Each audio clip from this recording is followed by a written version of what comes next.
আসসালামু আলাইকুম বন্ধুরা, কি অবস্থা সবার? আশা করি সবাই ভালো আছেন। আল্লাহর অশেষ রহমতে আমিও অনেক ভালো আছি। তো আজকে আমরা এসেছিলাম ডালিয়া তিস্তা ব্রিজে। আর এই তিস্তা ব্রিজে আসার পর আমরা কি কি করলাম এবং কোথায় কোথায় ঘুরলাম তা থাকছে আজকের এই ছোট্ট ভিডিওতে। তাই সম্পূর্ণ ভিডিওটা দেখার অনুরোধ রইল। তো চলেন ভিডিও শুরু করি। প্রথমে আমরা ধরণীগঞ্জ থেকে কয়েকটা বাস এবং অনেক কয়টা অটো নিয়ে ডালিয়ার উদ্দেশ্যে রওনা দেই। আর আমাদের ধরণীগঞ্জ থেকে অনেক মানুষ গিয়েছিল, যেই কারণে আমি বাসের সিট পাইনি, তাই অটোতে যাচ্ছি। যদিও বাসে গেলে আমাদেরই সুবিধা হতো, তবে অটোতে যাওয়াতেও কোনো প্রকার অসুবিধা হয়নি, কারণ অটোতে জায়গা ছিল খুবই নিরিবিলি। তবে একটা সমস্যার মধ্যে সবাই পড়ে গেছিলাম, যারা বাসে গেছে তারাও আর যারা অটোতে গেছে তারাও। সেই অসুবিধাটা হচ্ছে যে আমরা যখন তিস্তা ব্রিজের খুবই কাছাকাছি চলে এসেছিলাম, তখন থেকেই কিন্তু রাস্তার অনেকটা জ্যাম ছিল, তাই অটো এবং বাস থেকে আমাদের সকলকেই নামিয়ে দেওয়া হয়। আর রাস্তা বাকি ছিল মাত্র 2-3 কিলোমিটার। আর এই 2-3 কিলোমিটার রাস্তা কিন্তু আমরা পায়ে হেঁটেই চলে যাই। হাঁটতে হাঁটতে তো আমাদের অবস্থা খুবই খারাপ হয়ে গেছে, কারণ লোকজন ছিল খুবই বেশি। আর এত লোকজনের মধ্যে হেঁটে হেঁটে যাওয়াটা খুবই টাফ হয়ে যাচ্ছিল আমাদের কাছে। তবুও করার কিছুই ছিল না, কারণ সকলেই পরিস্থিতির শিকার। তাই আমরা হাঁটতে হাঁটতে চলে আসলাম ডালিয়া ব্রিজের উপরে। আর আজকে আমরা কেন এত লোক একসাথে ডালিয়া এসেছিলাম তা তো আপনারা কম বেশি সকলেই জানেন, তবুও বলে দেই। আজকে এই ডালিয়ায় আয়োজন করা হয়েছে জামাতের এক বিশাল সমাবেশ। আর এই সমাবেশের মধ্যে আজকে আসবে আমির সাহেব। আর সেই আমির সাহেবকে দেখার জন্য আমরা অনেকেই একসাথে দল বেঁধে চলে আসি এই ডালিয়া তিস্তা ব্রিজে। আর এই তিস্তা ব্রিজে আমরা অনেকটা আগে চলে আসি, তাই আমরা তিস্তা ব্রিজে ঘোরাঘুরি করে আমাদের সময়টা পার করাই। তারপরে যখন আমির সাহেব আসবে তখন কিন্তু আমরা ঠিকই সমাবেশে যোগ দিব। আমরা যখন ধরণীগঞ্জ থেকে ডালিয়ার উদ্দেশ্যে বাইর হয়েছিলাম তখন প্রায় 9টা বাজে। আর এখন আমরা যখন ডালিয়ার উপরে এসে পৌঁছিয়েছি তখন প্রায় 11টা বাজে। আর যেহেতু আমরা 11টার সময় এখানে পৌঁছিয়েছি, সেহেতু ময়দানে বসে থেকে আমাদের কোনো কাজ নাই, তাই ডালিয়া চারপাশ ঘুরে ঘুরে দেখলাম এবং অনেকটা ভিডিও করে নিলাম আমি। আর এরকম ভিডিও আমি এর আগেও করেছিলাম, তবে ওই ভিডিওটা ছিল আজ থেকে 3 বছর আগে। 3 বছর আগে আমরা যখন এই ডালিয়া ব্রিজে ঘুরতে এসেছিলাম তখন কিন্তু আমরা এভাবেই আরো একটা ভিডিও তৈরি করি। ওই ভিডিওটা যদি আপনারা দেখতে চান তাহলে ইউটিউবে সার্চ করতে পারেন আমার নাম দিয়ে, তাহলেই ওই ভিডিওটা দেখতে পারবেন। যাই হোক, অনেকক্ষণ ঘোরাঘুরি করলাম। এখানে ঘোরাঘুরি করলে অনেক ভালোই লাগে, কারণ এর আগে যখন এসেছিলাম তখন এদিকে শুধু পানি আর পানি ছিল। আর এখন তো এদিকে চর পড়েছে,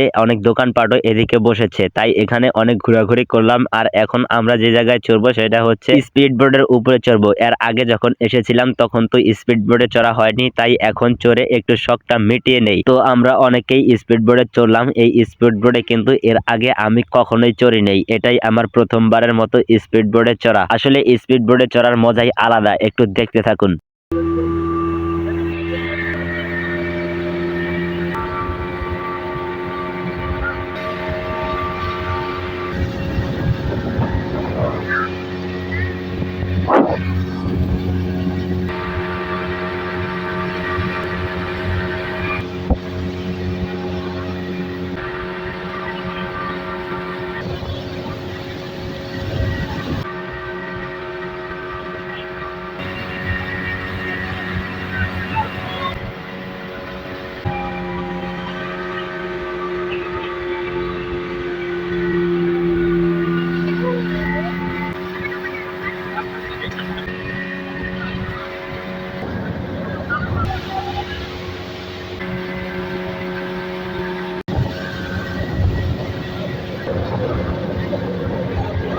যাই হোক, বোট থেকে নেমে গেলাম। বোটে চড়ে আসলেই খুবই ভালো লাগলো। এখন আমরা একটু বালুচরের যে দোকানপাটগুলো বসেছে সেই দোকানপাটগুলোতে ঘোরাঘুরি করব। এই দোকানপাটগুলোর এদিকে ঘোরাঘুরি করে দেখলাম এখানে ভালোই জিনিসপত্র বসেছে। তো এদিকে ঘোরাঘুরি করতে করতে আমাদের অনেকটা খিদা লেগে যায়, তাই এখন কিছু খাইতে হবে। সেই জন্য আমরা খুঁজতেছিলাম যে কি খাওয়া যায়। তবে এখানে যে দোকানগুলো বসেছিল সব দোকানেই একই খাবার, তাই আমরা একটা সুন্দর জায়গা খুঁজে বসে পড়লাম খাওয়ার জন্য। খাবার অর্ডার দিতে যেতেই কিন্তু খাবার চলে আসে এবং আমরা সেই খাবারটা খেয়ে অনেকক্ষণ রেস্ট নিলাম এই জায়গায়, কারণ অনেক ঘোরাঘুরি করার পর আমরা ছিলাম খুবই ক্লান্ত। আর আমরা এখানে অনেকেই একসাথে এসেছিলাম, তবে ঘোরাঘুরির জন্য একসাথে ছিলাম না সকলেই, যে যার মতো আলাদা হয়ে যায় অনেকেই। যাই হোক, এখানে অনেক ঘোরাঘুরি করলাম। এখন আমরা চলে যাব সমাবেশে, তাই আমরা এখন সমাবেশে চলে আসলাম। সমাবেশে আসার পর দেখেন অবস্থা, এখানে শুধু মানুষ আর মানুষ। ভালোই লাগতেছিল বিষয়টা, কারণ এত এত মানুষ হয়েছিল, আমরা কিন্তু ভিতরেই প্রবেশ করতে পারি নাই এত মানুষের জন্য। এই সমাবেশে আশেপাশে এত বেশি মানুষ হয়েছে তা আপনি কল্পনাই করতে পারবেন না। যাই হোক, আমরা কিন্তু এখানে অপেক্ষা করতেছিলাম